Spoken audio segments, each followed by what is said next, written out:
Alright everyone, welcome back to the Banner Saga. Which one? This one. Okay.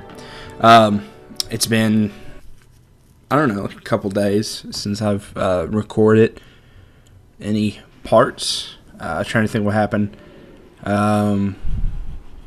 Okay, I remember. I assume we're good to leave. I probably already went to my hero, so let's jump into it. So, outside the walls, things are a mess. Accidentally bumped the mic there, sorry. Dredge are everywhere. Fortunately, they're going around the hill on which Frostviller sits, heading south, and show little interest in following as you cross into the waste. You're finally free of Frostviller, but you find yourself facing new problems. You hope that whoever Ivor knows you think it's Viremote or Wiremote? I'm going to Wiremote is willing to help. So I gotta say that, like, I don't know, probably at this point, yeah, it's known that I started the Order 1886, and I finished recording it all on a night. Played for about 6 hours, I guess, on Friday. And I gotta say, I feel like this LP, like the Banner Saga one, is much. I hate to say, is much better. Maybe it has to do with. I think it's more how it's a lot more slow paced. I'll get into more when we get into a battle. A gaunt man and a woman approach the caravan, hands held high. "A word, friends," the man says. "We are poor farmers, down on our luck." The woman hits him and says, "We're outlaws, plain and simple. 10 of us, and we'll help you in a fight or some food up front. What are your crimes?" "Misunderstandings," the man says. "Mead houses are confusing. Never know when you've drank your share." The woman hits him again and says, "We've stolen, killed a few when we had to. Skills that might benefit you out here. I must send them away. We are so much more than..." The man stops as the woman glares at him. He nods and then shuffles away quietly. Takes until camp is set up to notice that a few of your supplies have gone missing. Yeah. I don't know, that was avoidable. We obviously don't have any food, and we've got quite a little number of people there, so that's not good. So morale's going to drop more and more, and we can't really rest because we don't have food. And if we do rest, it doesn't raise morale. I think it'll only... Oh no, we have weak morale. We had poor morale already. Was poor not actually a thing? I don't know. Oh, got Godstone, and some people here. And they're live this time, that's new.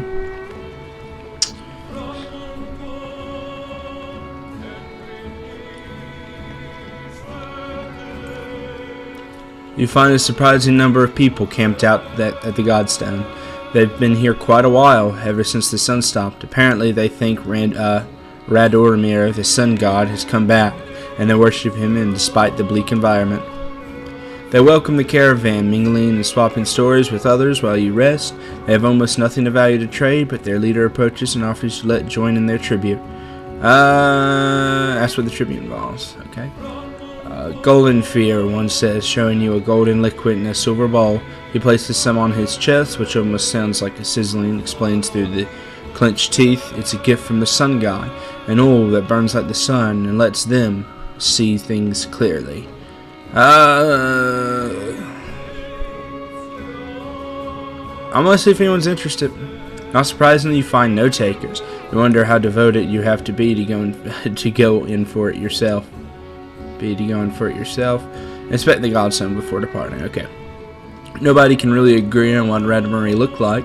As fond as he was of his own isolation, he never directly contacted humanity. Most think he was a serpent that lived in the sun, and it's not uncommon to hear speak of seeing the tail of a great creature slipping through the thin clouds on a sunny day. Radoramir was always one of the lucky gods, the kind who people thanked for good weather, healthy livestock, and good harvest. Despite all of that, the biggest mystery has always been how his Godstone came to be found at the bottom of a dried-out lake.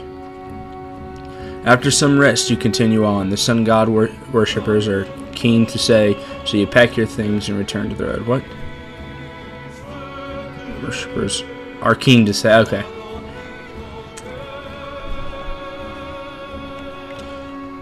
Trying to see if I can actually get a good look up. Can't. Oh well.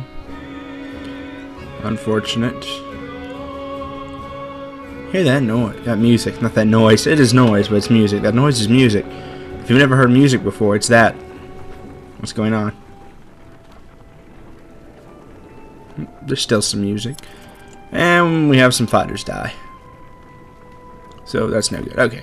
Several people have noticed black vultures circling above the caravan, taking advantage of the light snowfall. They pose no threat, but they have a visible impact on the mood of your clansmen.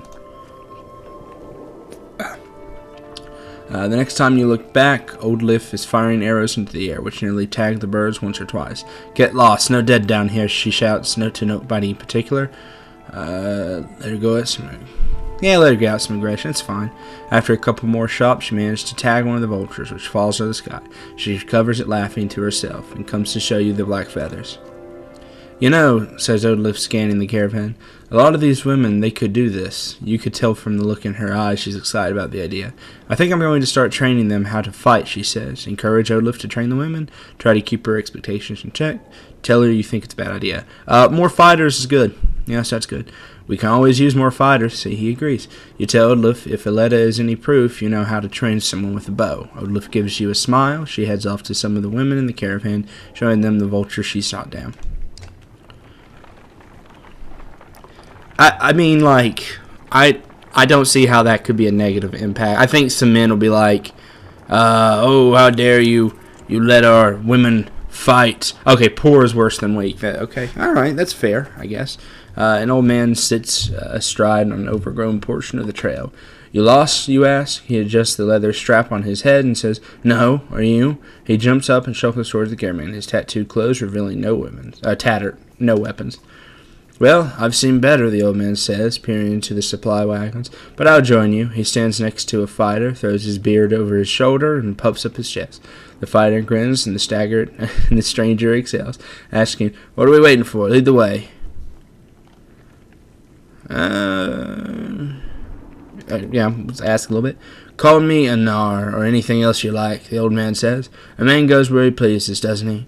His stern look is more comical than intimidating, but you stop looking for answers. Why not? He's one guy. Keep pace, the old man puffs through his mustache. No fleeter than old Urnar and husbands. Wait, what? And husbands, mind your wives. Okay, I'm cursed with the golden tongue, not silver. The caravan enjoys a good laugh as they start moving once again. Alright, so, I mean, like, if that's gonna, I don't know how it's gonna be negative. It might be, might not be. But, I mean, it's just one guy, and we're poor again. Oh, he made everyone happy, so that was good for a day, right? I mean, people are dying every day of starvation, and probably cold. So, you know. While walking, the words of a mother's song reach you. It's soothing, nuanced, and about your current journey. When she finishes, a man begins a tale of his own in verse. The woman quickly responds with another poem, and the entire caravan slows to listen to the entering competition. Keep an ear out for danger. I'm not a singy type. I'm not going to tell them that we need to keep an ear out for danger. I'm going to do that. The laughter and cheers continue behind you as you put some space between to remain undistracted. The male contestant soon admits defeat, and the clansmen quickly march on, thankfully for the lighthearted distraction. So that's good. Anything to improve morale, but you never know, right? Could have been bad. Again, losing a lot of people. We can lose some clansmen, that's fine. Wormtor was never the kind of place someone would build a town. Fittingly, the Var living here aren't known for welcoming visitors with open arms.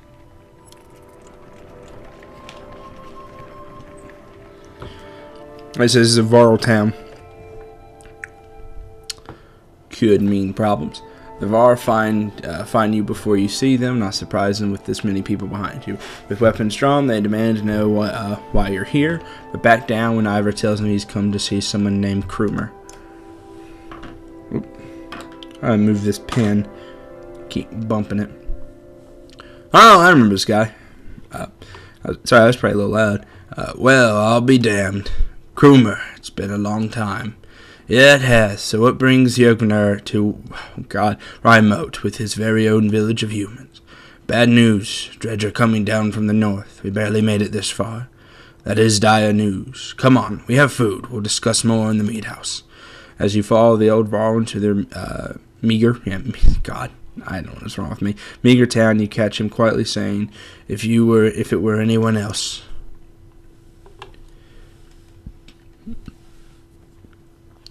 I've talked with the warriors here. I'll be honest with you. Half want to go north and find out what happened to Bloatsbacher. Blood something, I guess. I'm guessing. Some think we should go to the Grofheim instead. None of them are happy you're here. What do you think? If I had it my way, I'd stay here and let the dredge come. But you made this problem, didn't you? We can't feed this many people for long, even if they don't eat much. This is a raw town. Most of us take care of ourselves. You've got women, children. We could pitch in, make this place livable. It doesn't work like that. These Var are here to get away from civilization, not make one. It's Krumer's call. It won't be long before dredge are here too. No, it won't. If there's one thing we should do, it's tell Jorinder what's going on. Who's Jorinder?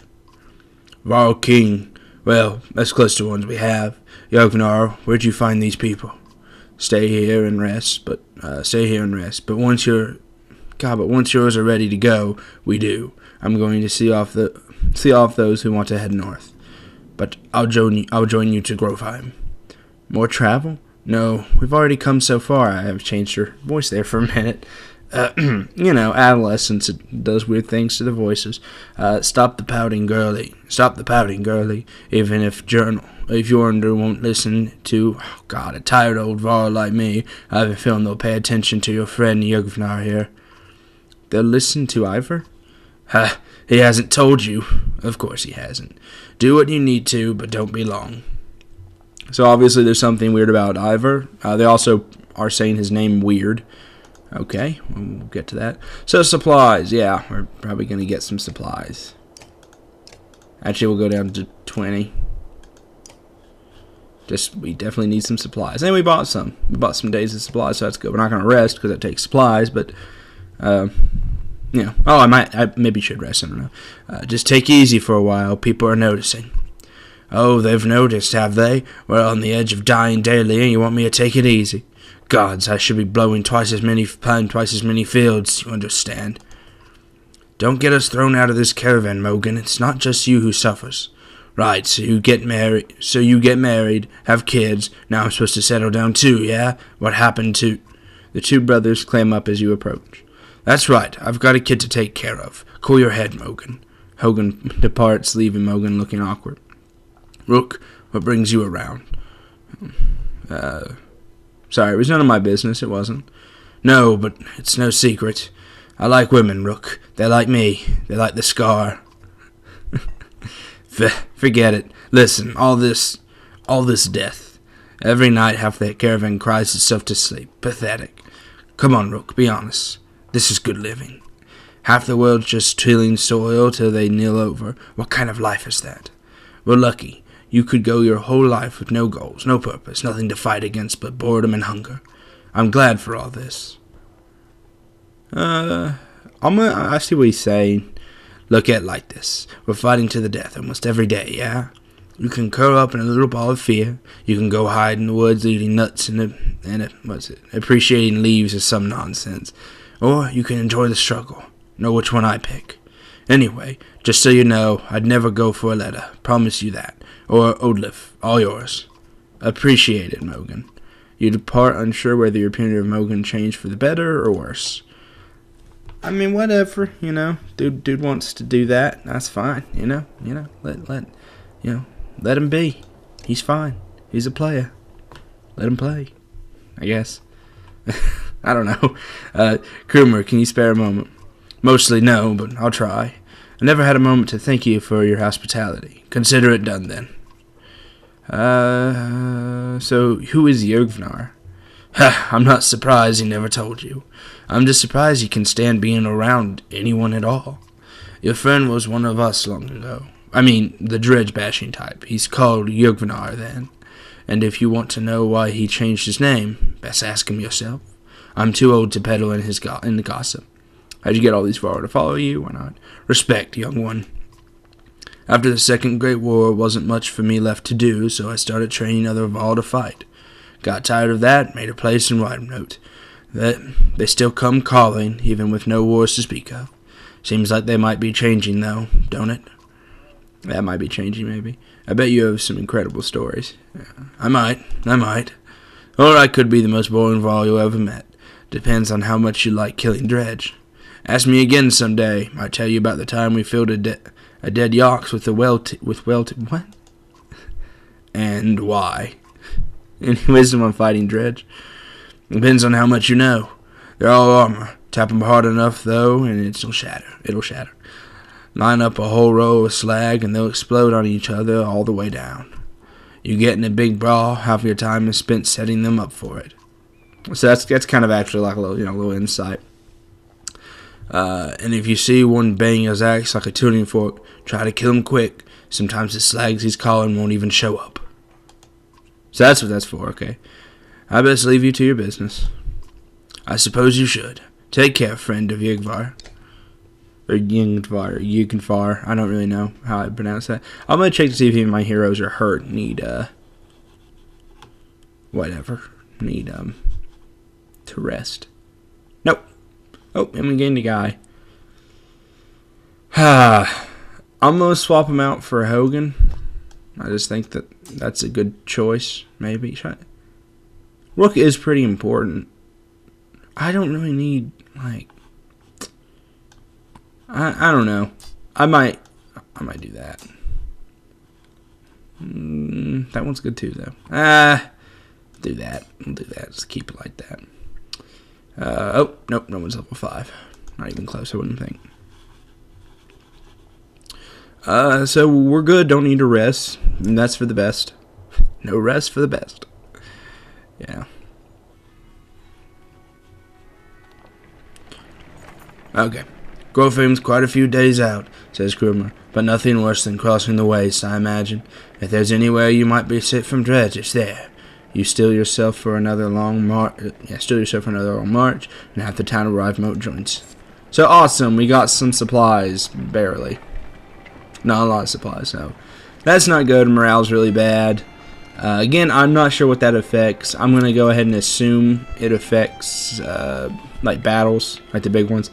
A group of men with broad shoulders and thick cloaks approach the caravan. They might be outlaws you hear nearby, and the idea quickly ripples through the clansmen. One of the strangers approaches, saying, "We've run out of food. Any help would be welcome." His hard eyes reveal nothing of his motivations. Offer no food, but inform them of the dredge. Ask them how they came to be here. Here's this one. The men get nervous and reveal sturdy weapons. The warriors step forward until the leader holds out a hand, saying loudly, "The last group to ask us questions tried to kill us. Tried. Let's keep this simple. Will you help us or not?" I offer them a few days' worth of supplies, decline to help the strangers. I can't. We have no food to spare, you tell the strangers. The man gravely nods in understanding before raising a hand and dropping it. Arrows suddenly slice through the caravan and people scream. In the commotion, they grab what they can and run. They're gone before you can take the stock of the situation. After patching up the wounded, you have nothing to show for it but a little less food and some dead clansmen. Mother, son of a bitch. 444-4462. Damn it, Varl. Just ruin that. It won't matter anyways. More clansmen are going to die soon. Oh, no, wait, we have supplies. Never mind. Should have given... I don't know if I should have given them food or not. As you're nodding off to sleep, shouts of fire pull you back to attention. Flames quickly consume us. Oh, god damn it. Supply plant a few tents. A woman cries out, "My boy! My boy!" and points to a burning tent closest to the outlying Varl. Two of the giants are motionless, staring at the spreading fire with terror in their eyes. Organize the peasants to put out the fire. Whoa! After the boy yourself. Go get the boy. Wrapping your cloak around you, the smoke, flames, and tent becomes a blur as you grab the boy, slice through the back of the canvas with your hunting knife. You meet the ashamed look of the older Var while the crowd cheers on your heroic act. Unfortunately, the supply wagon did not make it. Oh, damn. That's not good. So what in the depths was that about? You mutter to yourself. Something about the fire. Odlif tells you. I've heard this before. They don't like it. Doesn't change what happened. You think to yourself. So Varro don't like fire, and because of that, we lost all of our food. So way to go, you guys. I hope the next minuses are you. Odds are it'll happen, but they probably won't die first. Most Varro kind of heavy. Nope. Lost a lot of clansmen and fighters there. That's great. That's great. Yeah. Ooh. Not happy about that. I don't know. Figured it best to save the kid, though, you know. He probably died the next day anyways. Kids probably don't last long in this. I'm thinking this is a well, maybe? Kinda hard to tell, right? I mean, it's obviously a godstone, but like... Sorry, I had to yawn. The godstone of Mark looms into view. Upon it carved a great ocean beast. Jagged stones just jut out of the snow like shark fins. Oh, shark, okay. It's hard to imagine the Nordfelling wastes being filled with water at one time, but the godstone stands as a reminder of the vast... Oh, God. Oh, sorry about that. Having like yawns and stuff just come. Vast lake it used to look across. Alright. A blessing, shouts one of the men in your caravan, holding up what looks like a silver coin. It's a fish scale, he says, pointing out the rainbow pattern that shows in the sunlight. Soon a curious child has found another hiding in the snow, and then a third is discovered. Perhaps they'll bring us luck, you overhear, and before long the caravan has become obsessed with gathering the shining scales. I'm gonna let them take the time, why not? By the end of the second day, the scavenger hunt still continues unabated, and even you are starting to feel something in the back of your mind, like you need to have one of the scales. You shake it off, uncertain whether and let to continue. I'm gonna get them out, might as well. And some people died. Start to wonder if something unnatural has hold of their minds. A new call to leave is met with an open aggression. However, helps you get them moving again. You wonder how long they would have kept searching if you let them. So people died. That's great. So people were picking up scales. You know, I figure anything that, you know, makes people happy. 2 Varl died. That's a good thing. It's not, obviously. We need Varl for fighting. I don't know why I'm so tired. It's like almost 1. Not in the morning, like afternoon. A lot of people died.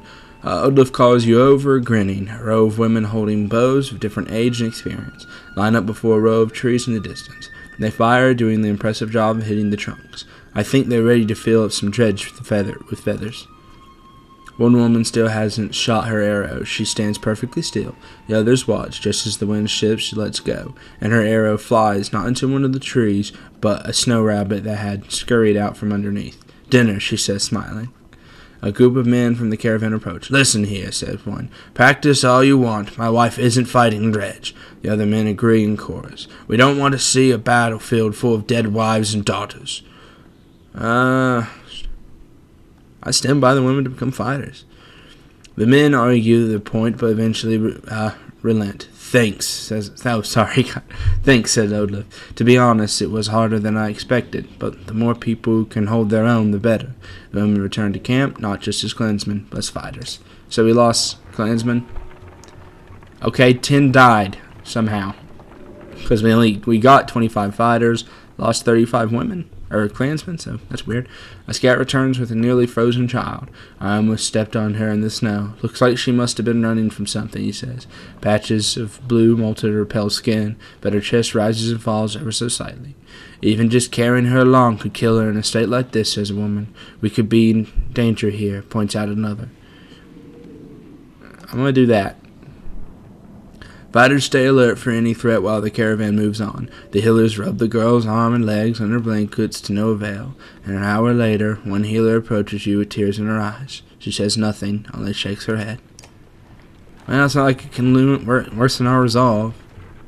Morale, that's what I said. That's renown. I don't know what resolve is. Minus 6 clansmen, minus 5 fighters. I'll say all, so like, never mind. You hear a whistle in the wind and spot a long line of Varl far up ahead, heading toward... God, why am I tired? Okay, behind them is a swarm of dredge and a trail of bodies leading off in the distance. Get down there, barks Groomer. Okay, good on that.